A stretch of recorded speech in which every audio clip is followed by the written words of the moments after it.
Salut à toutes et tous, c'est Jaf. Aujourd'hui dans Bibi Blabla, je suis très heureux de reprendre le chemin des rencontres musicales avec des pros. Et donc nous allons aujourd'hui parler batterie avec Aurélien Ouzoulias. Alors en fait on va pas vraiment parler batterie, mais on va parler de son parcours de batteur professionnel.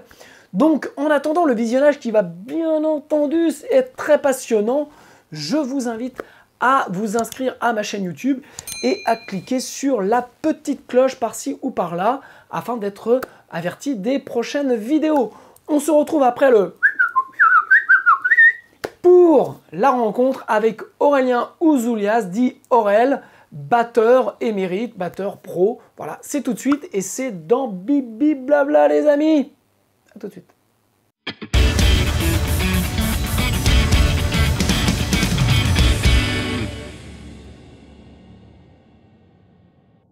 Ok, donc avant de rencontrer et de parler avec Aurel, je voulais vous rappeler qu'il y a pas mal de e-books gratuits à télécharger sur mon site libérezvotremusique.fr.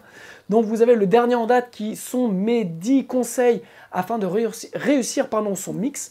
Donc vous pouvez aller jeter un œil, c'est entièrement gratuit. Et pour celles et ceux qui veulent approfondir ou qui veulent démarrer sur Cubase, vous avez la formation Cubase Même Pas Peur qui vous explique absolument tout pour pouvoir installer, démarrer vos premières sessions avec Cubase le plus rapidement possible et surtout le plus logiquement possible pour des musiciens qui ne veulent pas devenir ingé son mais qui veulent juste utiliser Cubase pour enregistrer leur musique. Voilà, tout est expliqué dans cette formation. Je vous laisse aller faire un tour. Donc, nous allons rencontrer maintenant Aurélien Ouzoulias, dit Aurel. Alors, Aurel est un batteur pro. Il fait ça depuis de nombreuses années. Il joue dans tout un tas de groupes. On va vous expliquer ça. Mais avant, pour celles et ceux qui ne connaissent pas Monsieur Aurel, c'est ça.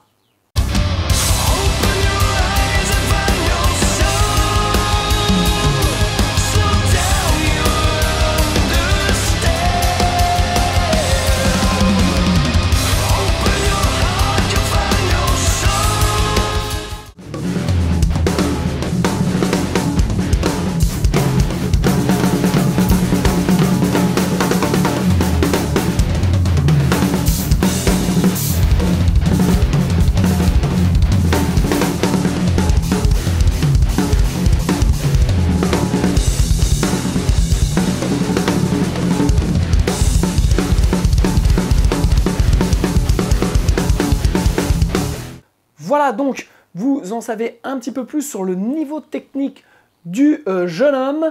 Et donc maintenant, vous allez voir que sa gentillesse, sa sympathie n'a d'égal que son niveau technique en batterie. C'est vous dire le sommet du monsieur. C'était une rencontre que j'avais envie de faire depuis très longtemps, puisqu'on se connaît par l'intermédiaire de différents musiciens avec Aurel. Et donc là, le confinement oblige, c'était l'occasion. Donc merci encore Aurel de m'avoir et de nous avoir consacré du temps, ton temps qui est précieux pour nous parler de ton parcours. Donc voilà, c'est maintenant, éclatez-vous bien, prenez des notes. Le monsieur a beaucoup de messages très utiles et très intelligents à vous passer. Donc salut à toutes et tous, c'est Jaf, donc on est aujourd'hui avec Aurélien Ouzoulias. Salut Aurel. Salut, bonjour à toutes, bonjour à tous. Voilà, donc Aurélien est batteur et donc on se connaît depuis quelques temps. Il joue avec pas mal de musiciens. Alors je vais citer pêle-mêle Satan Joker, Disconnected, Morgable Trio, enfin qui s'appelle plus Morgable Trio, Morgable tout court maintenant, pardon. Et Ronan Hanson, pardon. Même si on est resté 3, c'est plus trio, voilà. Ouais, j'ai vu que le trio il avait dégagé à un moment quoi. Période de vie dans le groupe, voilà. Ouais. Et puis j'en oublie plein d'autres. Alors moi en fait, ce qui m'intéressait avec Aurel, hormis le fait que c'est un garçon ultra sympathique, c'est que moi je le suis de loin sur Facebook et que je le vois un jour en Suisse, le lendemain à Maubeuge, le jour d'après à Nice. Et en fait, ce mec-là a la bougeotte, ce mec-là fait beaucoup de concerts. Alors, hors période Covid, hein, c'était avant, ouais, comme on dit. Et en fait, donc voilà, donc c'est un beau parcours. Je connais aussi ton parcours du tout début par l'intermédiaire de James, qui Ouais. parlait de toi, voilà, quand tu étais à l'époque au Hangar 95, qui est aujourd'hui le 70 Studio, là Ah, où je suis, voilà. Et donc voilà, ce que je voulais, c'était qu'on fasse une petite rencontre pour parler un petit peu de ton parcours, un petit peu, et puis j'espère donner envie à d'autres batteurs et à d'autres musiciens de ouais. franchir le pas et vraiment de vivre de sa passion. Et voilà. Donc en fait, Ouais, la ça première. s'adresse pas qu'aux batteurs, hein, c'est pour le coup quand même, parce qu'on va pas parler que de technique de batterie, hein. Non, on va pas même beaucoup parler de Ouais, batterie, mais on va surtout parler de parcours. Et c'est vrai que ouais. peu importe que tu joues de la batterie, de la guitare, que tu sois chanteur, ce qui est intéressant, c'est les choix que tu prends à un moment donné dans ta vie et comment tu t'y tiens en fait. Ça, voilà. Donc quel a été l'élément déclencheur qui un jour t'a fait basculer? Alors, basculer dans la batterie ou dans le monde professionnel? Parce Ah non, que, déjà dans la batterie. ouais, T'étais. alors, dans Ouais. la batterie, voilà, moi, c'est venu un peu sur le tard. Je m'y suis mis, j'avais 15 ans, 15-16 ans, donc c'est un petit peu tard pour commencer un instrument, mais c'est jamais trop tard. Voilà.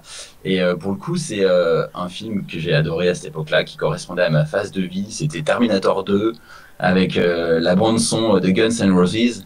Voilà, You Could Be Mine, avec cette intro de batterie monstrueuse de Motorhome. Et voilà, je m'étais à fond identifié dans le concept du film, dans le concept du gamin un peu rebelle et tout ça, qui avait à peu près 14-15 ans, l'âge que Ouais. j'avais à l'époque. Voilà, et puis cette musique me parlait. Il y avait un côté violent, tribal, rebelle et en même temps mélodique. Enfin, je sais pas, il y avait tout un truc qui m'a séduit, quoi. Après, je pense que l'image du film aussi a fait aussi développer mon imaginaire et tout ça. Mais bon, voilà, c'est parti là-dessus sur la batterie, ce côté un petit peu grandiloquent de l'instrument qui arrive avec les watts, les gros chevaux, un peu comme une symphonie de Wagner. Et ça, c'était voilà, le truc qui m'a amené à faire de la batterie plus que de la guitare, hein, ou de la basse, quoi. C'est Et c'est- je pense, c'est cette intro de batterie, quoi.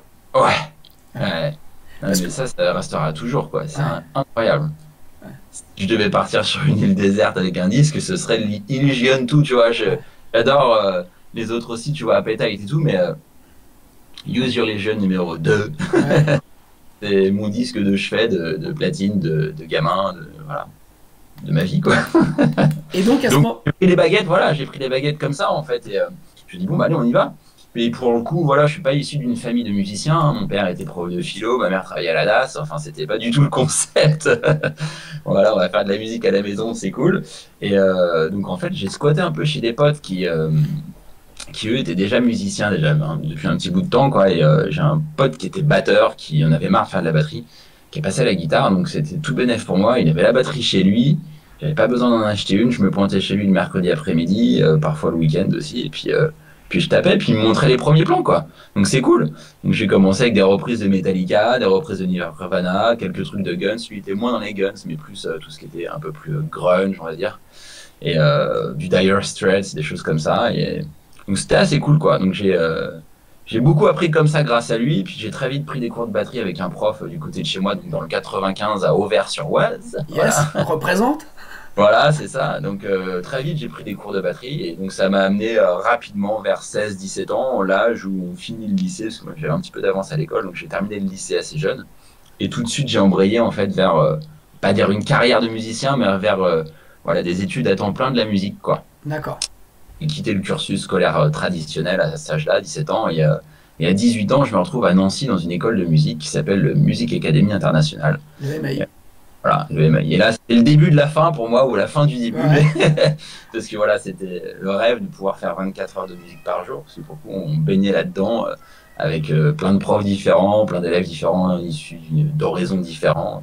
Donc c'était vraiment cool, quoi. Et à Et partir de là, il y il y a a eu une un vrai. émulsion dans ces Ah écoles. ouais, mais c'est peu, surtout qu'à. Enfin, je sais pas comment ça se passe trop aujourd'hui, j'y retourne si tu veux, mais j'y suis pas en tant en tant qu'étudiant adolescent. Mhm. Mais c'était une époque aussi qui était très créative, tu vois. On était à la fin de la période du grunge, donc il y avait encore tous ces mecs qui étaient un peu dans le côté Pearl Jam, Mhm. Nirvana, etc., et qui commençaient à avoir débarqué les Dream Theater, qui faisaient une musique métal, mais enfin, je vais pas dire intelligence, mais voilà, très sophistiquée. Et tous ces mecs qui aussi avaient le background métal standard, et puis la période Korn, néo-métal, enfin, il y avait plein de choses qui. C'était la période où le rock était vraiment à son apogée, quoi, parce qu'il y Ah avait ouais, ouais. tous les styles, enfin il y a beaucoup de styles représentés, et le rock dominait encore le monde, quoi. À fond, ouais, c'est clair. C'était Bon, nous, c'est arrivé en France, tout ça, ça arrive avec un petit peu de retard, mais ouais, c'est vrai que toutes les années 90, 2000, Ouais. c'était génial musicalement. Ouais. Il y avait plein de mélanges qui se faisaient. Moi, je me rappelle tous les groupes de art funk, genre 24/7 Spice ou Mordred, des choses comme ça, Mhm.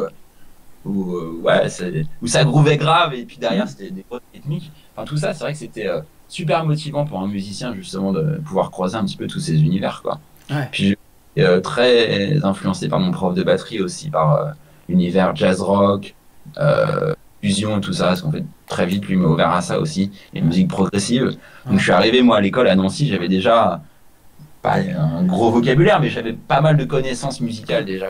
Donc, Ouais. c'était vraiment un super lieu pour s'exprimer, quoi. Et puis c'est surtout, j'imagine, un endroit où en plus à cet âge-là, tu captes mais énormément, tu as des profs différents. Moi j'y suis allé à l'époque, juste pour quand j'accompagnais Rontal. Ouais, Enfin, t'as plein de musique, enfin plein de profs de styles différents. Et en fait, si tu vas, bah, tu piques à tous les râteliers, quoi. ouais, c'est vraiment ça, quoi. C'est tous les jours, tu as des profs différents qui vont t'apprendre un truc différent. Enfin, moi, je me rappelle, on passait des après-midi avec Dirk Verbeuren, qui est actuellement le batteur de Megadeth, quand même. Mhm, Voilà, avec Frank Aguilon, qui est une des pointures de la batterie jazz mondiale. mhm. Et j'en passe. Enfin, ouais, c'était vraiment un régal. Et puis, la qualité de l'enseignement, quoi. C'était Ouais, vraiment. Puis donc là, moi, j'ai créé un groupe à cette époque-là, en fait. Et c'était là que tout a vraiment commencé. d'accord. Et professionnel, parce que là, on était vraiment dans le côté étude de l'instrument et tout ça. Et le côté professionnel a commencé aussi là, quoi. D'accord. Et donc c'est là-bas que ouais, que t'as fait la bascule, quoi. Exactement. En fait, moi, je m'étais aussi beaucoup influencé par les groupes comme Dream Theater, si tu veux, où Mhm. les mecs rencontrés, tu vois, à Berkeley, avaient monté leur groupe là-bas et tout. Et c'était dit, bon, on y va, on va conquérir le monde. Et en fait, je suis arrivé là-bas, tu vois, comme souvent, comme les ados qui s'imaginent plein de trucs, avec ça en tête, tu vois. Et ça me permettait aussi, moi, de sortir un peu de mon univers du 95, où j'avais donc mes potes musiciens avec lesquels j'avais grandi, qui étaient super cool. C'est Ouais. humainement, c'est mes potes, quoi. Mais c'était pas des mecs qui avaient envie de faire le métier de la musique. Oui, ils n'avaient pas d'ambition Voilà. d'en faire leur métier, quoi. Donc il fallait que je trouve absolument des gens qui avaient envie d'aller plus loin et se confronter au monde professionnel, quoi. Donc tout de suite, au bout de 2, 3 mois à l'école, j'ai regardé dans ma promo les types qui étaient les plus motivés, les meilleurs, on va dire, tu vois. Et puis on s'est rencardé, on a monté un groupe et en fait, tous les midis, tu vois, au lieu d'aller faire une pause repas, eh ben, on allait dans un studio de l'école et on faisait 2 heures de musique en plus. Et tous les soirs, quand l'école terminait à 18h, les cours, on restait jusqu'à 20h pour encore travailler, tu vois. Donc on a fait vraiment, quand je dis 8 à 10 heures de musique par jour, c'était vraiment le cas, Ouais, quoi. ouais. Donc, entre les cours et la pratique instrumentale. Donc là, j'ai vraiment monté Le le niveau. projet. Ouais, le niveau, et puis c'est vrai qu'on a monté le répertoire du groupe à ce moment-là, Ah quoi. ouais. Donc, on commençait à faire déjà des premiers concerts localement dans la région de Nancy, puis à se faire un petit nom, tu vois. Et t'es resté combien de temps à Nancy en tant qu'élève?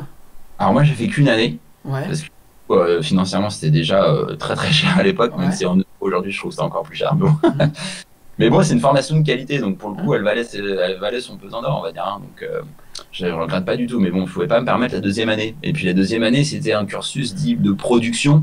C'est quelque chose qui à l'époque, moi, Mhm. voilà, m'intéressait pas plus que ça. J'étais vraiment dans le côté pratique instrumentale, jouer avec les gens, faire les concerts, aller en studio, enregistrer tout ça, mais pas être producteur moi-même de la musique, quoi. Tu vois, Ouais. c'était, il m'intéressait pas encore, même si finalement, c'était déjà le début de l'indépendance musicale pour pas mal de gens, tu vois, c'était des bonnes pistes et tout ça, mais voilà, sur le coup, j'étais plus voilà, orienté sur la pratique de l'instrument, quoi. Et Voilà, donc en puis, fait, donc t'as fait un an et après t'es parti avec ton projet ou t'as commencé à jouer pour d'autres? alors, en fait, donc, le groupe est resté à Nancy, parce que mes collègues, eux, sont restés à Nancy, parce qu'il y avait un guitariste qui était réunionnais, donc il n'est pas reparti à l'île de la Réunion, il est resté à Nancy. Un bassiste qui était de Tours, qui est resté à Nancy, et un chanteur d'Aix-en-Provence qui est resté à Nancy. Donc le groupe est resté basé à Nancy pendant 5 ans, parce que ça a Ouais. duré.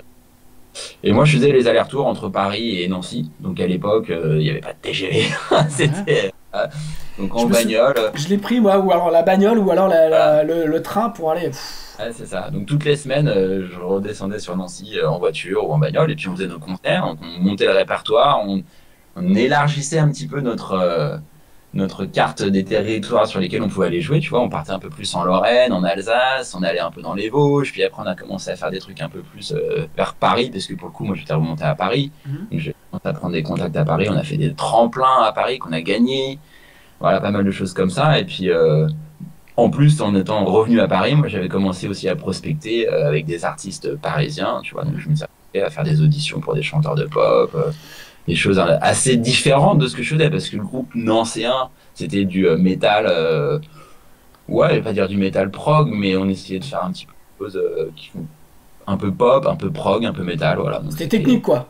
ouais, technique, mais on essayait en même temps d'agrémenter avec du chant, des mélodies, voilà, on essayait de faire quelque chose d'assez facile à écouter, quoi, pas trop, voilà, pas trop hermétique pour le public, quoi. Ouais. Et donc à Paris, voilà, j'ai commencé aussi à travailler avec d'autres artistes, donc des groupes des chanteurs de pop, de variétés et tout ça. Et finalement, c'est des trucs qui n'ont jamais trop percé, quoi. Ouais. Et alors que pour le coup, tu te dis, voilà, sur le papier, c'est des choses plus faciles à vendre, plus commerciales et tout ça. Et puis finalement, tu te rends compte qu'à Paris, c'est une jungle et que même si tu fais des trucs sympathiques qui pourraient passer en radio, il faut quand même savoir les vendre, trouver les bons contacts et tout ça. Et en fait, c'est pas beaucoup plus facile, quoi. Et en fait, c'est à ce moment-là où tu apprends vraiment le métier. Parce que Exactement, tu te dis, ouais. c'est pas forcément la musique qui vend, Non. c'est pas parce que le projet est bon, c'est parce qu'il Ouais. y a un moment donné, tu sais pas trop, quoi. Il se Ouais, passe, il y a un peu.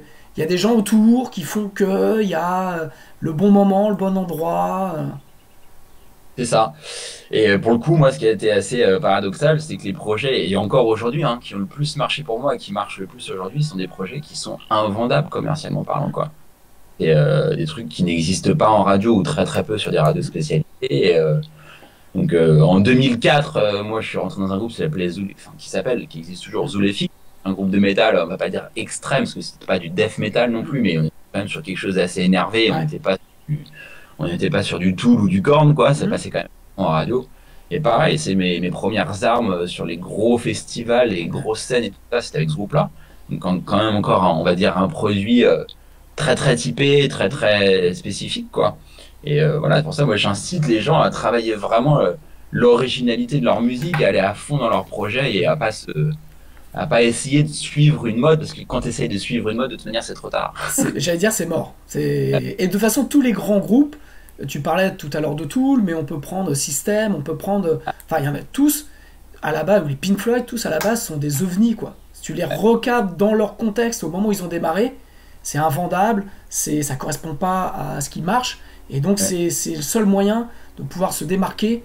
C'est comme tu viens de le dire, c'est d'être ultra original, ultra spécifique, quoi. c'est ça. Et donc, ouais, moi, c'est ce qui m'a permis de faire finalement mes premières armes, tout en voilà, gardant à côté aussi des projets qui étaient un petit peu moins rémunérateurs, parce qu'il y avait moins de concerts, mais voilà, j'ai essayé de faire un max de choses très différentes, fermer aucune porte. Donc, je me suis retrouvé à jouer, je dis, avec des chanteurs de variété, faire des gigs un petit peu jazzy, tu vois, pour des soirées privées, des choses comme ça, des trucs de métal, j'ai fait des enregistrements de musique africaine chez James au hangar 95 à l'époque. Enfin, c'est incroyable quand on prenait tout ce qui arrivait, on essayait de le faire avec sérieux et tout ça, mais on essayait de jouer un max dans plein de styles différents, quoi. Et après, t'es rentré dans le Morgable. Voilà, alors Bah, avant le c'est pareil, c'est le Morgul, Morgable, c'est quand même, sur le papier, c'est invendable. ah, mais c'est clair. Bon, avant le Morgul, il y a déjà eu d'autres choses, hein. C'est Non vrai, mais, donc, il y a eu le groupe de Nancy, il y a eu le groupe Zoulefix qui m'a quand même occupé pendant 5 à 6 bonnes années, parce que c'était 2004 officiellement, j'ai quitté le projet en 2007-2008, donc ça fait 4 ans à temps plein. Et j'ai fait encore un peu de remplacement derrière pour le batteur qui m'avait remplacé, qui lui aussi était bookés avec d'autres groupes. Donc si tu veux, j'ai dû faire mon dernier concert avec Zoulefix en 2010, quelque chose comme ça, quoi. ouais. Donc pendant 5-6 ans, ça a été très intense, du développement et tout ça, de carrière, du projet et tout ça, à mettre plein de ronds, à essayer d'aller jouer partout où on pouvait, à faire des grosses scènes et tout ça, produire des albums et tout. Enfin, c'était super intéressant, faire des clips. Enfin voilà, t'apprends plein de choses. Moi, je sais que ça a été ultra formateur pour moi, quoi. Mm, mm. Tu vois, avec un leader comme Steve, que tu connais, Ah oui. où, lui avait déjà des idées bien arrêtées, parce qu'il avait déjà une carrière un petit peu, déjà d'autres groupes dans le métal.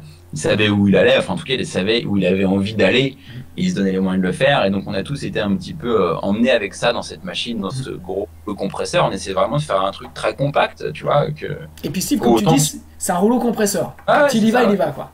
Ouais, c'est ça. Et puis, donc, si tu veux, ça, c'est une énergie qui est communicative et qui, toi, te transcende un petit peu et te pousse aussi à aller dans tes retranchements, tu vois, à pas compter tes heures, à essayer d'en faire plus dès que tu peux, et puis voilà, à mettre tout le monde dans un mode de pas attentif, quoi, être vraiment dans l'action et tout ça, parce que souvent dans des groupes, t'as toujours un mec ou deux qui sont là un peu par hasard et, Ouais. et qui sont des fois un petit peu, pas des poids lourds, mais voilà, qui tirent un petit peu le truc en arrière. Et dans Olefix, c'était pas du tout le cas, tu vois, malgré la distance. On avait un guitariste au départ qui était suisse. Mm. Ah bon, il y a eu un petit changement de line-up, mais notre bassiste travaillait beaucoup sur la vidéo, il faisait beaucoup de design, enfin voilà, il y a pas mal de choses. Lui et moi, on s'occupait pas mal de tout ce qui était matos et tout ça, gestion du backline et tout, donc c'était... Enfin voilà, donc une grosse formation, quoi. En fait, c'est le meilleur, c'est la meilleure formation aussi, c'est après, à un moment donné, d'être dans l'action et de prendre la route et d'être dans des projets, quoi. Oui, ouais, parce que c'est la vérité, c'est le terrain, il est là, quoi. Ouais. C'est quand tu prends les organisateurs de festivals qui ont leurs propres contraintes, qui t'expliquent pourquoi ils programment tel groupe plutôt qu'un autre et pourquoi ils aimeraient faire ce type, des fois ils peuvent pas, et comment ils gèrent leur budget, tout ça, enfin c'est ultra formateur, quoi. Ouais. Voilà. Puis bon, donc 2007, le Morgulbul. À 2007, depuis le 2007, t'es dans le Morgubble. Ouais, Ah ça y ouais. est. Ah ouais, Morgulbul 2007, direct dans le bain, tournée américaine, ouais, c'était incroyable. Donc en plus, moi j'étais ultra fan de ce groupe-là parce que pour le coup, en 98, donc avant que j'aille à Nancy, j'avais le guitariste de mon groupe qui prenait des cours dans une école à Paris, l'école Atlas. Mhm. Et il me dit, viens voir, il y a un masterclass, il y a des mecs qui font du jazz metal. Ok, génial. J'adore le jazz, j'adore le metal, on va voir. Et là, je découvre le Morgulbul. Trio à l'époque. Voilà, Morgulbul Trio à 50 cm de moi dans une salle de cours à Atlas, tu vois, on s'en est pris plein les feuilles. Ah bah, Et j'ai trouvé ça génial. Et pour le coup, après, moi, j'ai pas arrêté de bosser. Et avec les mecs de Nancy, on avait fait des reprises justement du Morgulbul, tu vois. On faisait des reprises de Steve Vai, de Satriani, du Morgulbul. Voilà, on essayait un petit peu aussi de mélanger cet univers-là au nôtre, tu vois, le côté un peu fusion, essayer d'enrichir nos accords de guitare, nos jeux de batterie et tout. Et puis voilà, on s'est beaucoup suivi en fait avec les membres du Morgulbul Trio parce que pour le coup, on avait le même tourneur à l'époque, si on peut appeler ça un tourneur. ouais. Organisait voilà, des mini-tournées et tout ça. Et donc j'ai partagé les scènes avec Christophe, le guitariste de Morgulbul, sur son projet qui s'appelait Nio. Ouais. Avec Yvan, il avait un autre projet qui s'appelait Tabou Voodoo avec Cyril Achard à la guitare. Donc voilà, on n'a pas arrêté de se suivre comme ça sur des scènes diverses et variées à droite à gauche. Moi avec mon groupe de Nancy et eux avec leurs projets diverses et variés. Et puis quand en 2007 il y a eu besoin de changer de batteur du trio, j'étais le premier sur la liste. Et puis comme j'avais bien sympathisé avec eux, Ouais. voilà. Et c'est important le côté humain, voilà, c'est ce que je veux dire aussi, parce que pour le coup... J'allais dire le côté humain a joué aussi, ce qui est aussi important et ce qui, pour Christophe et Yvan, des choses qu'ils privilégient aussi à fond, quoi. Ce qui est normal. Bah oui, pour le coup, quand tu te retrouves à... Si tu dois faire juste de la musique avec tes potes, tout ça, et que... Ou, enfin, je sais pas partir forcément en tournée, pas partager beaucoup de temps sur la route, tu peux éventuellement admettre que certaines personnes ont des caractères un petit peu difficiles, bon machin. Mais quand tu passes des semaines sur la route, parce que c'était des semaines, hein, quand on partait en tournée, on faisait des tournées de 7 à 8 semaines quand même. Mhm. Donc tu as besoin que humainement ça fonctionne, parce que sinon, si au bout de 2 semaines ça se tire dans les pattes, la tournée ça devient un enfer, quoi. Alors, Donc, comme tu dis, c'est en fait, en plus, c'est incroyable cette tournée aux États-Unis du Morgubble. Pour ceux qui ne connaissent pas le Morgubble, donc ça s'écrit Morglbl. ouais, c'est ça. Ça. Donc allez voir, c'est un ovni, c'est un ovni. C'est Alan Holdsworth qui rencontre Pantera, on va dire, si on peut faire un. Et ouais, Voilà, c'est absolument incroyable. Il y a 3 musiciens, dont Aurel, qui sont. Tout le monde connaît Christophe, mais moi j'ai toujours été fasciné par le jeu d'Yvan, qui est juste, qui permet à Christophe de faire ce qu'il veut. Et voilà. Yvan, il brode derrière un groove, des plages harmoniques. Enfin, c'est juste grandiose. Donc, ceux qui connaissent pas, allez jeter un coup d'œil au Morgubble Trio. Et en plus, c'est très drôle. C'est-à-dire que Christophe il est sur scène comme il est dans la vie, quoi. Yvan aussi. Ouais. Mais Yvan est un peu plus, un peu moins frontman, on va dire. Mais Christophe assume pleinement son côté frontman. Et enfin, allez voir, c'est un ovni. Et ce qu'on disait à Aurel tout à l'heure, ce qui est génial, c'est que sur le papier, c'est invendable. Sur le papier, il n'y a personne pour écouter ça. Et pourtant, alors c'est pas un groupe, je dirais, qui remplit des stades. Mais vous faites des tournées aux États-Unis, vous tournez un petit peu partout dans le monde. Christophe et le Morgable ont une réputation sur, on va dire, pratique, enfin sur beaucoup en tout cas de gros groupes, puisque en fait c'est un groupe qui joue mais grave quoi. Donc en fait ils ont, je dirais, la réputation en tout cas de leur père ou de gens qui sont connus, et donc ce qui leur permet de faire des tournées un peu partout dans le monde. Donc allez jeter un œil là-dessus, même si vous n'aimez pas la musique du Morgable, c'est une leçon quoi. C'est une leçon en tout cas d'un point de vue juste, on va dire, stratégie musicale, puisque en fait le Morgable est tout ce qu'on ne doit pas faire sur le papier. Ah, un manque imprononçable, ouais. de la musique instrumentale, parfois qui dure jusqu'à 10 minutes, des changements de rythme, de bref, enfin, voilà, il y a tout ce qu'on ne doit pas faire pour avoir du succès, et eux le font. Et comme je dis, c'est pas un groupe, je dirais, qui est un grand groupe dans le sens où qui a beaucoup de succès, mais c'est un groupe qui marche quoi. Voilà, c'est déjà extraordinaire de vivre de sa musique quoi. A fêté les 22 ans du groupe là. Mais ouais. C'est incroyable. Donc c'est une très belle leçon ce groupe. Ouais, c'est ça. Bah, en fait, c'est vrai que c'est un groupe qui s'est créé comme ça. C'était, on se pose pas de questions. Enfin, moi, j'étais pas à la création du groupe, hein. Il y avait Jean-Pierre, l'ancien batteur. Moi, je suis arrivé peut-être. Donc, le groupe avait déjà plus de 10 ans d'existence. Enfin, voilà.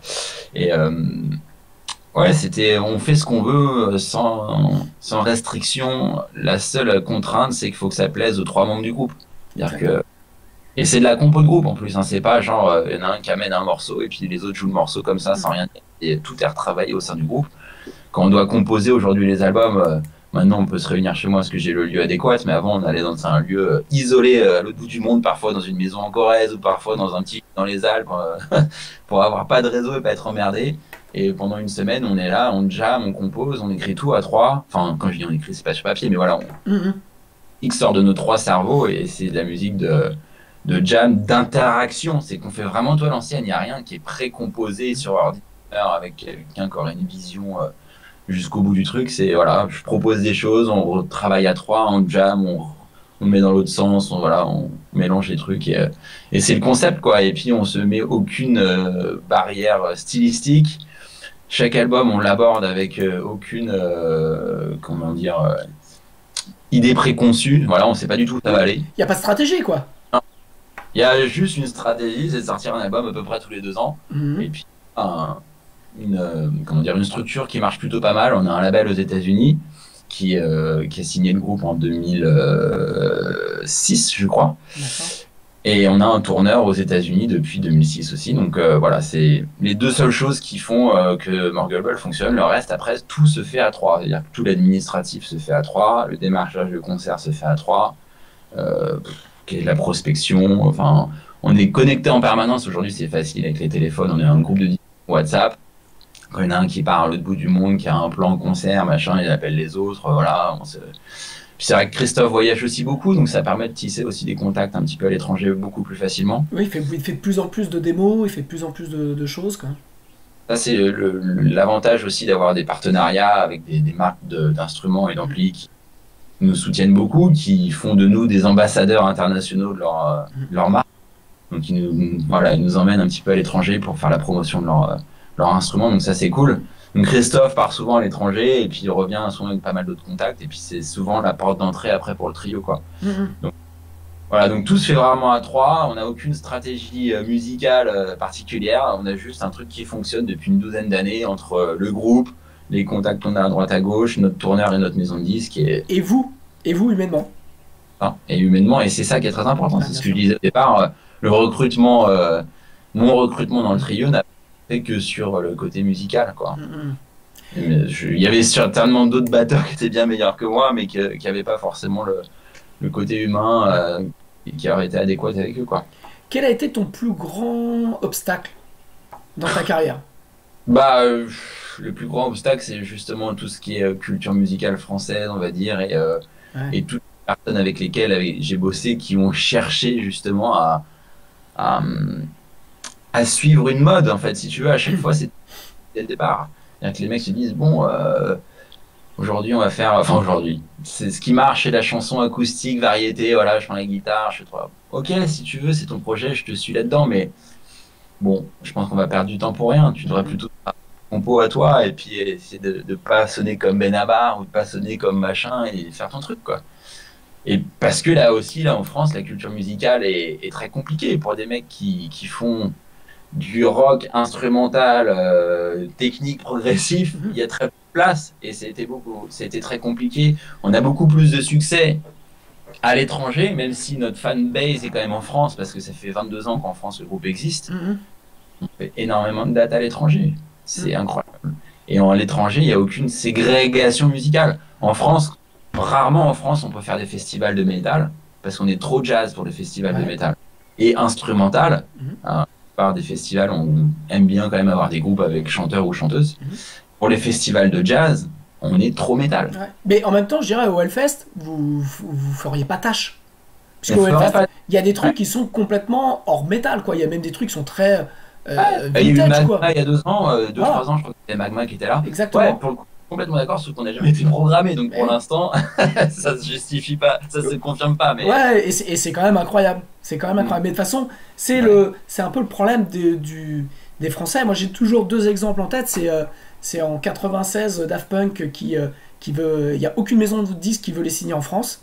Ouais. Moi, je me souviens, j'étais représentant dans le disque à l'époque, et le vendeur de Gilbert Joseph à Paris, qui était le ponte de la musique indé sur Paris, il me dit, tu vois, ça va cartonner, et il n'y a aucune maison de disques qui les a voulu en France.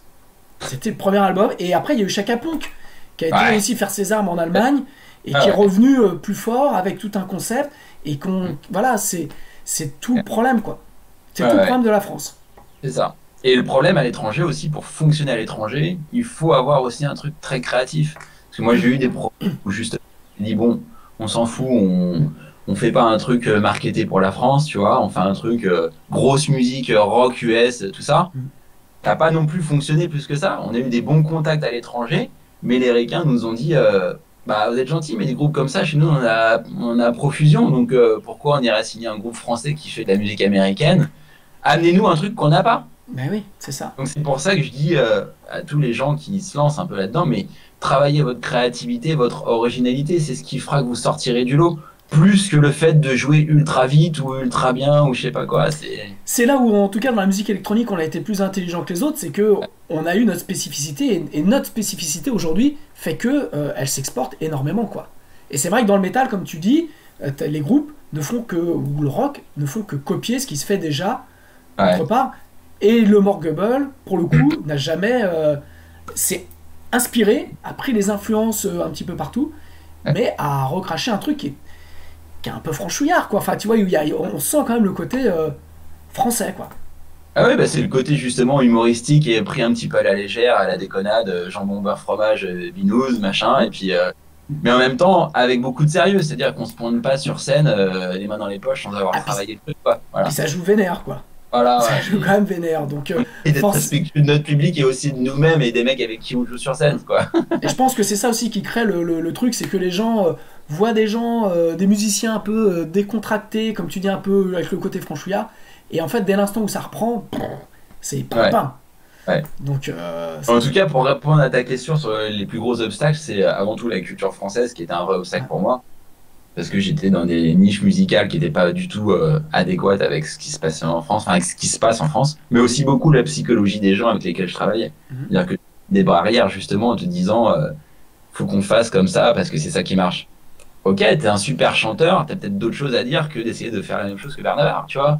J'ai plein de chanteurs de pop avec lesquels j'ai bossé. J'ai rien contre Benabar, hein. Qui est venu comme ça, tu vois. Bruno, si tu nous vois. Ouais, voilà, c'est ça. Et non, mais voilà, il y a plein de chanteurs avec lesquels j'ai bossé qui ont toujours cherché à suivre des modes, des mouvements musicaux comme ça, alors que voilà, ils avaient sûrement d'autres choses à apporter. Et finalement, tu vois, par exemple, quand Christine and the Queens arrive, elle sort du lot, quoi. Je suis d'accord. Elle arrive au truc. Et voilà, et je te dis, les vrais obstacles, ils sont dans la tête. Et puis aussi dans la culture musicale française. Mais ça, il faut l'accepter, c'est comme ça. Et voilà. Et toi, ta plus grande victoire dans ton parcours, c'est quoi?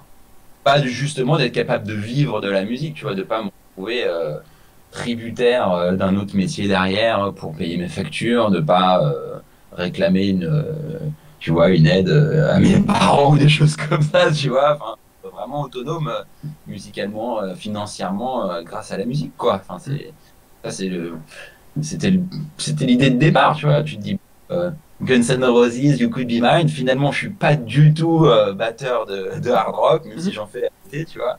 C'est pas du tout ça qui me fait vivre, mais par contre, voilà, l'idée de départ, être musicien et de vivre de ça, bah, il peut arriver. Après, voilà, rien n'est acquis. Ça se trouve, ça va s'arrêter un de ces quatre parce que les choses feront que je suis plus, voilà, demandé ou que peut-être que moi aussi j'aurais envie de faire autre chose. Enfin voilà. Mais en tout cas, voilà, pour l'instant, je suis très très content d'être arrivé à ce statut-là, à ce niveau-là, quoi. Et il y a une rencontre qui a été majeure, toi, dans ton parcours, qui a fait que ça t'a fait monter d'une marche. Ouais, bah c'est le Morgul en fait. Ouais.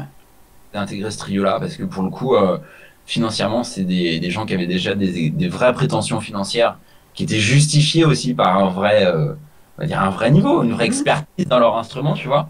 Et puis une vraie renommée aussi, parce que même si en France, localement, on n'est pas aussi connu que Nono ou que Jean-Félix Lan pour d'autres, ça reste une musique de niche. Par contre, à l'étranger, voilà, Christophe Yvon était déjà très très connu, surtout Christophe, quoi. Donc il est dans tout ça. Donc si tu veux, ça permettait aussi de justifier financièrement voilà, des cachets pas à la baisse, tu vois, pas au rabais, et d'arriver avec un projet de qualité très original aussi que tu retrouves pas ailleurs. Donc à un moment donné, tu pouvais te permettre de dire aux producteurs, aux organisateurs, voilà, le groupe vaut tant et c'est pas une marchandise qui sera bafouée, tu vois. Enfin, je veux dire, il y aura un truc en plus pour votre festival, on sera quelque chose vraiment qui sortira du lot, quoi. Puis bon, le fait d'être en trio aussi, c'est vrai que ça te permet de demander des cachets et d'être moins nombreux sur scène et donc de gagner un peu. Voilà. Et même ça, en déplacement, c'est plus, ouais. il y a moins de, il y Ah a bah moins on de est à charges. 3 tout le temps. On est complètement autonome. Ouais. À Vous 3. avez pas de texon, vous avez pas de. Alors après, on bosse souvent avec des gens. On a un ingénieur du son qui nous suit quand il y a des gros plateaux. Après, quand c'est des lieux qui ont déjà des ingénieurs du son, si tu veux, nous, c'est facile à sonoriser, quoi. Ouais. Il n'y a pas de sample, il n'y a pas de clavier, il n'y a pas de chanteur, il n'y a pas de. Christophe a un système de guitare qui est ultra simple. Yvan, c'est pareil, il y a juste une DI. Enfin, après, s'ils veulent remettre un micro devant, ils peuvent, mais enfin, le groupe sonne naturellement, quoi. Puis Quand ça joue bien, voilà, il n'y a pas besoin de. ouais, c'est ça, ouais. Donc, nous, là-dessus, on n'est pas super inquiet. Effectivement, quand on peut faire travailler des ingé sons avec lesquels on a l'habitude de travailler, on le fait. Mais des fois, on peut pas le faire. En plus, les mecs sont pas forcément dispo, tout ça. Mais voilà. Euh, Un vrai déclic, ouais, aussi de se retrouver dans ce trio-là, parce que on s'est retrouvé sur des gros festivals. Hein. Je veux dire, la première tournée que j'ai faite, c'était avec eux aux États-Unis. On s'est retrouvé sur des festivals. On partageait l'affiche avec Buckethead, avec Les Claypool, avec les mecs de Liquid Tension Experiment, Wow. avec plein de groupes de la scène prog. Parce qu'aux États-Unis, on est beaucoup assimilé à la scène musicale progressive, rock Ouais. prog, metal prog. En France, voilà, c'est un peu plus compliqué, mais voilà. Et donc, on s'est retrouvé sur des gros festivals de prog comme ça. Et tout de suite, tu te retrouves. Enfin, moi, c'était mes idoles. Hein, quand je me retrouve sur scène juste avant Liquid Tension Experiment, quoi. Tu vois, par exemple, avec Mike, Portnoy à la batterie, Denis Levin à la basse. John Petrucci à la guitare, enfin c'était les mecs qui m'ont un petit peu aussi motivé dans l'esprit d'aller à l'école de musique, tu vois. C'est ceux qui ont mis la barre à ce niveau-là où tu t'y vas, quoi. Ouais. Donc c'était tout de suite des gros trucs, donc tout de suite sur le papier aussi, ça crédibilise un petit peu le groupe aussi quand tu reviens en France, quoi. Donc C'est clair. voilà. C'est clair. Et aujourd'hui, si avais un conseil à donner à un jeune qui te regarde, qui te connaît, et qu'est-ce que tu lui donnerais comme conseil Bah, ça dépend ce qu'il cherche, si c'est un conseil pour devenir pro? Ouais, bah pour le coup, c'est ce que je disais depuis tout à l'heure et je répète un petit peu, c'est travailler son originalité, sa créativité, aller à fond aller au bout de ses idées. Il y aura toujours plein de monde pour dire ouais, c'est une connerie, tu devrais plutôt faire ci ou plutôt faire ça, parce que tout le monde a son avis sur plein de choses. Voilà. Mais garde l'objectif que tu as en tête, travaille à fond, travaille ton intérieur, voilà, travaille ton originalité ta créativité. Et surtout, par contre, il faut se rendre disponible, quoi. C'est-à-dire qu'à un moment donné, il faut aussi aller vers les autres. Parce que c'est bien d'avoir un savoir-faire, mais il faut aussi le faire savoir, quoi. Ouais. Et pour le coup, ça demande des fois un petit peu de prendre sur soi. Moi, je sais que je suis un garçon plutôt timide au départ. Mm. Et tu vois, par exemple, prendre du temps pour voilà, discuter en interview avec des gens, ça a été une vraie, au départ, un vrai stress, tu vois. Mm. Beaucoup plus à l'aise avec ça, mais c'est important, voilà, d'aller au contact des gens, de pas rester dans son coin et de faire, d'avoir le syndrome de l'artiste maudit. Oui, je suis un Mozart assassiné, tu vois, comme disait. Et il n'y a personne qui comprend mon, Ouais, mon, voilà, mon c'est art, ça. Ouais. personne, voilà, les gens préfèrent écouter. Bon, et puis c'est trop facile, ils font tous de la pop, ils font tous du commercial. Moi, je suis quelque chose d'original. Donc, ok, pas de problème, mais oublie pas que si tu veux en vivre, il faut aussi C'est ça. pouvoir le vendre et le rendre, voilà, que ce soit quelque chose que les gens ont envie d'acheter, quoi. Donc, travaille ton intérieur, travaille l'originalité, la créativité, Mm. sois sérieux dans ton travail, honnête avec toi-même, avec les gens avec lesquels tu bosses. Il y a deux points de passe sur scène, en n'ayant pas travaillé un répertoire si on te demande de faire un remplacement parce que tu penses que tu es juste le meilleur batteur et que ça suffira. Travaille les choses pour de vrai. Et puis voilà, la première expérience de tournée en 2002 ou 3 ou 4 avec mon groupe de Nancy. On se retrouve en première partie de Rontal à l'époque de l'album Uncool. Et non, c'est pas, non, c'était un autre album, c'était 9/11, je crois. Et, euh, et là, pour le coup, sur cette tournée, le batteur de l'époque, c'est une équipe française. Et le batteur quitte la tournée parce que problème de familial, tu vois. Le mec par problème avec sa mère, genre, je crois que sa mère était décédée ou un truc comme ça, donc il quitte la tournée, tu vois. Et là, le tourneur, celui qui organisait les concerts, vient me voir, me dit, est-ce que tu peux bosser les morceaux? Bah écoute, ouais. Pour quand? Bah pour demain. Oh putain. Donc voilà, donc 18 morceaux à prendre dans la nuit, et tu te pointes sur scène, il faut quand même avoir vraiment travaillé les morceaux, et même si le laps est court, tu peux pas te permettre de monter sur scène et dire ok, je fais le job, si tu sais pas le faire ou si tu peux pas le faire, tu vois. Mm. À un moment donné, bon, je dis bon, je vais faire ce que je peux, et pendant toute la nuit, j'ai travaillé, pris plein de notes, des relevés, tout ça, et ça, c'était la première expérience de ouf. 20 ans, ma première tournée, première fois que je pars en tournée, ça faisait 3 jours qu'on était partis, au bout de 3 concerts, bim, obligé de me retrouver à apprendre le répertoire comme ça. Donc, il faut être paré à ce genre d'éventualité et le faire avec énormément de sérieux, sans forcément se faire submerger par le stress, parce que de toute manière, le stress, on l'aura tous, les inquiétudes, Ça fait partie du job, quoi. voilà. Et on mourra pas sur scène de stress, Mhm. personne va vous tuer, vous pendre parce que vous avez mal fait le job. Par contre, voilà, faut être sérieux dans son travail et respectueux des gens avec lesquels vous jouez, quoi. Humainement et musicalement. C'est une Vraiment, ce qui fait la différence, c'est le côté pro veut pas forcément dire que vous êtes un super musicien ou quoi. C'est au moins, c'est d'être professionnel. C'est-à-dire que vous arrivez, vous connaissez votre partie, vous la faites dans le temps imparti, vous n'arrivez pas bourré, pas... enfin, voilà, non mais Ah, c'est le côté rock'n'roll qui est véhiculé ou musicien ou quoi, mais en fait c'est pas ça quoi. bah non. Le vrai métier c'est pas ça, c'est de bosser tout le temps quoi. Ouais, ouais. Le vrai métier c'est de bosser tout le temps. Quand enfin, dans un groupe comme Morgubble, on revient sur Morgubble, mais allez regarder le Morgubble, vous allez voir que c'est pas des mecs qui ont commencé ou même qui jouent de la guitare depuis 20 ans, mais qui font ça le week-end quoi. C'est Mm. des millions d'heures quoi. Ouais, c'est ça, ouais. Moi, je sais que j'ai travaillé énormément la batterie. Donc, dans le studio dans lequel tu es actuellement, un étage en dessous, Ouais, je sais que je venais le matin, j'arrivais à 8h30, 9h et je repartais à 18h. c'est ça, Quand le studio ouvrait au public, quoi. c'est ça, c'est Et ça. je me faisais une gamelle de bouffe pour pas perdre du temps, Mhm. pas avoir à rentrer chez moi et tout ça. Et puis je mangeais en 1 heure. Des fois, je prenais un peu plus de temps avec le patron de l'époque pour prendre une Ouais, petite par-ci par-là ou un couscous. Mais voilà, c'était 8 heures de batterie par jour. ouais, Ah, et effectivement, il y avait les répètes avec les groupes qui ont commencé à arriver un peu plus, les concerts, les séances d'enregistrement. Donc le temps de travail propre sur l'instrument se réduit petit à petit. Plus tu deviens pro, moins tu as de temps à passer sur ton instrument. ouais.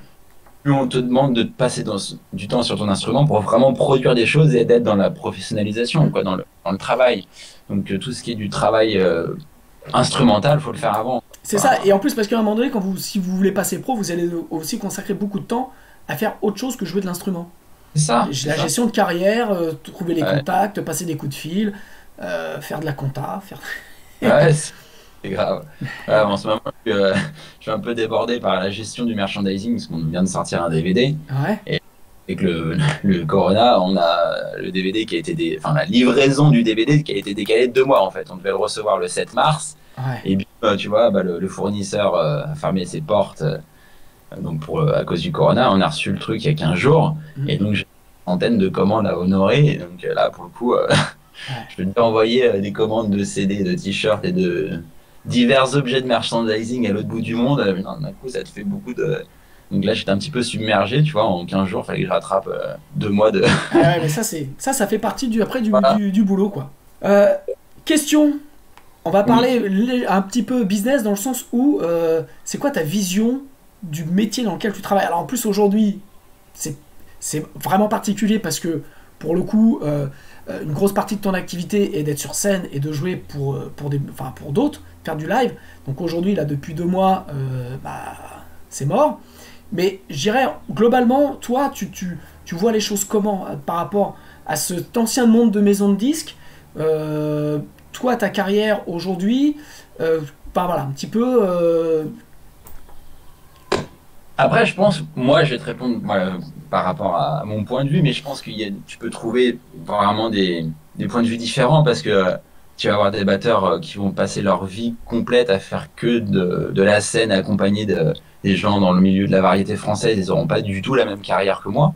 Parce que c'est des choses qui vont peut-être plus leur ramener un petit peu d'argent, un peu plus, on va dire, que moi par rapport au concert et qui vont être plus en mode genre requinage, requin, sans péjoratif, mais tu vois, aller chercher les contacts, être aux auditions, tout ça, moi, c'est pas du tout mon univers. Même si ça m'arrive des fois, hein, je vais bosser avec Francis Lalanne, voilà, des artistes de variété et tout, même des gens de comédie musicale un peu plus récentes, on va dire.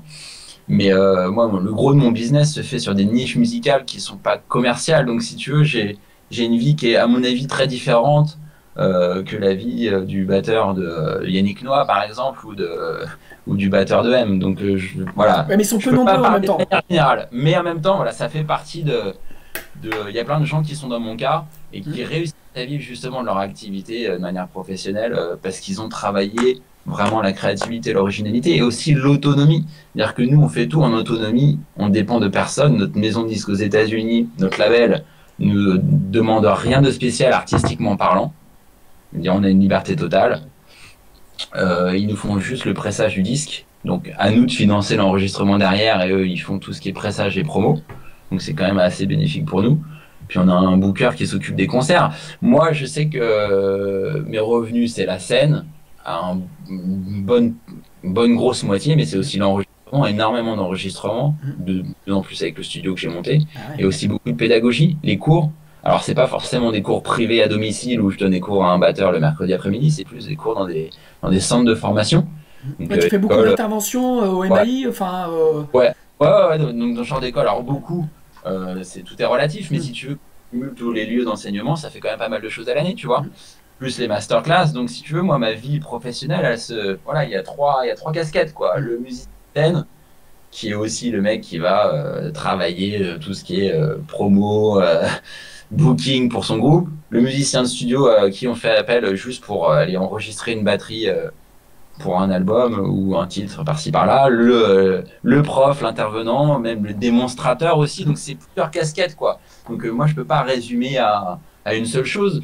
Donc moi, ma vie, si tu veux, par rapport aux grosses maisons de disques, elle est assez limitée, quoi. J'ai assez peu de contact avec les gens de Paris, avec les labels et tout ça. Notre label américain, on est en contact régulier, mais si tu veux...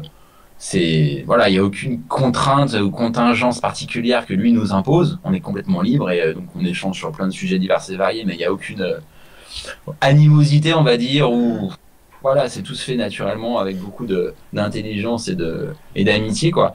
Donc moi, j'ai pas trop un regard très précis sur ce que peuvent être les maisons. À chaque fois que je me suis retrouvé moi dans des projets avec des chanteurs de variété ou des chanteurs de comédie musicale qui, eux, sont en contact des maisons de disques, à chaque fois, c'était une tannée. À chaque fois, eux se retrouvaient sur des contraintes un petit peu... voilà. non, Elisa, excuse-moi. Ouais, y a pas de souci. Elisa, allez, je t'ai dit, J'ai dit, papa, il est en train de faire une interview. Donc, descends. On se voit après. Je suis même à la maison, mais lui il a repris l'école. Là. Ah ouais, moi, je l'ai encore à la maison. Donc si tu veux, moi j'ai pas trop de contraintes des maisons de disques. Par contre, je sais que j'ai travaillé avec beaucoup de gens qui eux voyaient ça plus comme une contrainte et qu'au final, les maisons de disques étaient un carcan qui leur imposait des styles de musique, qui leur imposait plein de choses artistiques, plein de choses qui au final, qui à mon avis plombe aussi la création en France. Ouais. Donc voilà mon point de vue sur les maisons de disques. Après, je critique pas le travail que font ces gens-là parce que ils sont aussi là, ils font de belles choses, ils arrivent à développer certains projets, mais je trouve que des fois, ils sont trop dans des carcans. Mais vous êtes la preuve aussi que aujourd'hui, on peut développer, et pas juste aujourd'hui, ça fait déjà un moment qu'on peut développer un projet sans, en étant entièrement autonome. Et ce qu'il ne faut pas oublier, c'est qu'il y a des projets, quand vous êtes signé sur une maison de disques qui va prendre une grosse partie des revenus, c'est déjà des projets qui sont financièrement pas ultra rentables, ou qui génèrent, enfin en tout cas qui génèrent pas suffisamment d'argent pour qu'il y ait une maison de disques qui prenne plus de 80% du gâteau.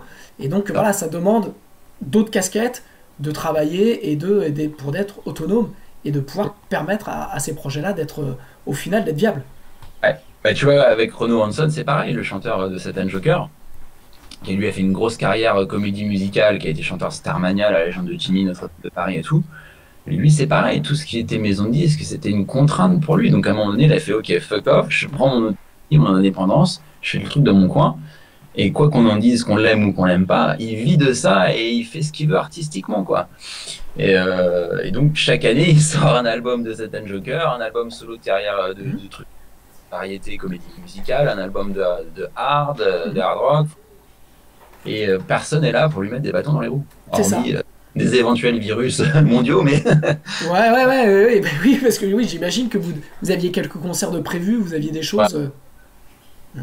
Donc ouais, moi j'exhorte les gens à prendre leur autonomie des maisons de disques et sans forcément leur fermer la porte à ces maisons de disques, parce que pour le coup, tu peux devenir partenaire avec quelqu'un qui va voir en toi aussi quelque chose d'intéressant businessment parlant et qui pourra éventuellement t'apporter d'autres choses que tu pourras pas gérer tout seul. Exactement. Donc, mais il faut pas attendre des maisons de disques de pouvoir, que ce soit l'élément qui va faire un déclenchement de carrière, puisque c'est pas du tout ça, quoi. Moi, je me rappelle une petite anecdote à l'époque de mon groupe de Nancy, on avait donc fait un premier album qui était dans une veine très prog metal et tout ça, donc ils nous avaient amené sur des tournées, on avait gagné des festivals, des tremplins et tout ça, c'était génial. Et à un moment donné, on a eu le malheur de penser, ce serait bien peut-être quand même, si on veut se faire signer par une maison de disques, de faire un truc un peu plus écoutable. Donc, un single. Ouais, on a fait même plus que ça, on a fait un petit EP acoustique, tu vois. Ouais. Des chansons un peu plus pop, parce que c'était aussi dans notre univers, tu vois. On se forçait pas à le faire, mais on le faisait avec plaisir. On se dit, on va quand même produire un truc comme ça spécifique. Et on l'a pressé à 1000 exemplaires. Et on a eu une démarche assez particulière, c'est qu'on est allé à l'époque, il y avait plein de majors, enfin encore plusieurs majors en France, et on s'est pointé à Paris dans les bureaux des majors à l'entrée, et du matin au soir, on filait tous nos disques à tous les gens qui entraient et sortaient de la major. Ouais. Donc, Cartal, Mercury, BMG, Sony, Warner et tout ça. Génial parce qu'on a chopé plein de contacts d'un coup, on s'est retrouvé dans des bureaux de certaines personnes. Patrick Fiori avait pris notre disque, il avait ramené dans le bureau de son DG. Enfin, c'était voilà, c'était génial quoi. Même Lambert Wilson qui sortait de chez lui. Et le seul truc que ça nous a apporté, c'est que moi j'ai eu un rendez-vous avec un DA de chez Universal à l'époque. Et il me dit bon, c'est bien ce que vous faites, mais est-ce que vous pourriez pas éventuellement retravailler certains morceaux autrement, enfin voilà, il fallait encore retravailler le truc, c'était pas assez machin, donc on a retravaillé le truc encore un petit peu, et finalement le mec me dit ouais c'est pas mal, d'ailleurs ça vous dit peut-être des choses que je pourrais vous faire produire. En fait le mec nous avait proposé de produire d'autres personnes, parce qu'il avait bien notre prod à l'époque, il nous avait proposé de produire des groupes, qui étaient des groupes amis en plus avec lesquels on tournait, et on se retrouvait là en fait, où les mecs voulaient pas de notre musique, on vous l'avoue autrement, et finalement nous proposait autre chose que ce qu'on était venu chercher, quoi. Ils nous proposaient de produire des groupes, d'autres groupes. Non, ça reste pas. Non, mais moi j'ai eu le cas une fois dans un bureau de Warner pour présenter sur le publishing. je présentais un projet sur lequel je bossais. Et en fait, le mec me dit, mais tu veux pas faire un morceau pour la comédie musicale Le Roi Soleil? C'est un peu dans le lignée de ce que tu fais. J'étais sur un projet un peu la Kyo à l'époque. Ouais. Donc il me dit, t'as le week-end. Donc le week-end, je fais 2 titres avec un collègue avec qui je bosse. J'y retourne le mardi. Il me fait, c'est génial, il y a un tube. Vous avez un truc qui est grandiose. Je pense que Dovatia va adorer et tout. Et à ce moment-là, le téléphone sonne dans son bureau. Il décroche. Il discute avec un artiste. Et au bout d'un moment, il lui fait, tu veux pas me faire un titre pour Le Roi Soleil? Et là, je me suis dit, on est 500 derrière. Ouais, c'est ça. Et je lui dis au revoir. Ouais. Parce qu'en fait, voilà, ils te font toujours bosser pour un autre truc qui va leur servir à eux, mais pas forcément. Parce que eux ne sont pas créatifs, eux ce sont des gestionnaires, donc ils ont besoin des gens qui travaillent à leur place. C'est ça. Et gratos. Ouais, c'est ça. Mais ouais. Je lisais une interview d'un vieux producteur américain qui est aujourd'hui à la retraite, qui disait à l'époque, nous, tout ce qui sortait de l'original, qui était original, qui sortait un petit peu du lot, on mettait de l'argent, parce qu'on faisait du développement pour voir, parce qu'on savait qu'éventuellement ça allait être la prochaine pépite, et qui derrière allait nous rapporter le pactole. Alors qu'en France, c'est l'inverse. On bride les gens pour essayer de les faire rentrer dans une toute petite fenêtre étroite, pour au final essayer de trouver un pactole, mais un pactole est déjà tout petit, parce qu'au final... Mais parce qu'il y a déjà du monde, et puis parce que c'est comme tu disais au tout début, c'est déjà copié d'eux, et que voilà, c'est pas ça. Moi je sais que c'est ce qui avait marché quand j'avais fait Enhancer, le premier album d'Enhancer. Ça a marché parce que voilà, en France il y avait Watcha, mais Watcha il chantait en anglais, c'était un peu moins accessible. Et puis Enhancer c'était voilà, donc c'était un coup de poker quoi. Mais dans la musique, ce que j'aime bien dans tout ce que tu dis depuis le début, c'est que c'est la prise de risque qui fonctionne. Il y a que ça. C'est clair. Tous les gagnants auront tenté leur chance, comme on dit au loto. Voilà, et pour tenter sa chance, faut proposer quelque chose de différent. Si tu proposes quelque chose qui a déjà été fait, t'es même pas dans la course, quoi. Non, c'est clair. T'es même pas dans la course. Ouais, et puis même pire avec les ondes, c'est que des fois tu vas exister pour faire de l'ombre à un autre projet. Tu vas être là juste pour concurrencer d'autres et pour éviter que la maison de disques concurrente fasse plus d'argent. Enfin, tu rentres dans des stratégies complètement vicieuses, pernicieuses et tout ça. Et puis l'artistique disparaît au profit du profit, enfin, ou du non-profit, mais c'est... Et dernière question, si aujourd'hui tu devais recommencer, qu'est-ce que tu t'y prendrais pareil? Tu changerais quelque chose? Je pense que je m'y reprendrais pareil, avec les moyens de l'époque. C'est-à-dire qu'aujourd'hui, voilà, derrière ton PC, tu peux faire quand même pas mal de choses qui nécessitent moins d'investissement. Et j'éviterais certaines choses dont j'ai déjà parlé avant, c'est-à-dire essayer de copier des choses, essayer de rentrer dans des choses préétablies, préformatées, où les gens ont un seul objectif, c'est de faire un single et n'en démordent pas, et puis passent leur vie à démarcher des gens, et pour essayer de placer un titre à droite, à gauche, et oublient d'être eux-mêmes, quoi. Parce qu'au final, perdu. Excuse-moi, j'ai le téléphone, c'est bon. C'est du temps de perdu. Tu vas passer du temps à essayer de courir après un truc et tout ce temps-là, tu aurais pu le passer à créer des choses, à être encore plus original, à être meilleur dans ton truc, quoi. Et de temps à faire la promo de ce que tu dois faire et travailler pour soi, quoi. C'est super important. C'est bien de gagner sa vie, mais il faut vivre sa vie, quoi. Plus tu travailles ton intérieur, plus tu vas avoir quelque chose d'original à proposer et plus commercialement ce sera vendeur aussi, quoi. On aime chez Soulage, je sais pas si certains sont fans de peinture ou pas, mais ce qu'on aime chez Soulage, c'est que c'est incroyable, c'est que du noir. Le mec il fait de la lumière à partir du noir, tu vois, le truc improbable. Et voilà, faut développer des choses qui ne sont pas faites ou peut-être qu'elles ont déjà été faites, mais amener votre identité et vous vous emmerdez pas avec tout ce que les gens vous disent de faire et tout ça. Ce serait bien que tu fasses ci ou fasses ça. Fais ton truc, vas-y à fond. Super. Et ben Aurel, merci beaucoup pour ce moment passé ensemble et pour toutes ces bonnes infos. J'ai juste moi une petite question personnelle un peu. Est-ce que quand vous êtes en tournée avec le Morgue Bleu, vous jouez au Scrabble bleu? Non. Non, par contre, je crois qu'on est les pires pour les jeux de mots pourris, quoi. C'est limite du Scrabble, c'est limite du Scrabble. Ce qu'on aime bien, c'est les jeux de mots pourris où ça mélange français et anglais, tu vois. Ouais. Donc, Non, non, c'est très très fun les tournées Morgulball. En plus, comme est toujours en vase clos à 3, Ouais. à 3 dans le van, voilà, c'est.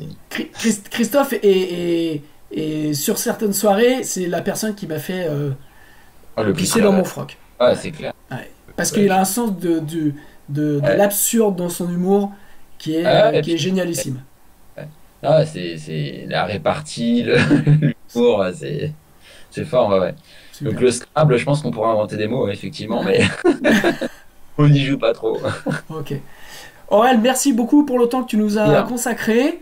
Et puis bah, très bientôt. Ciao. ça marche. Ciao!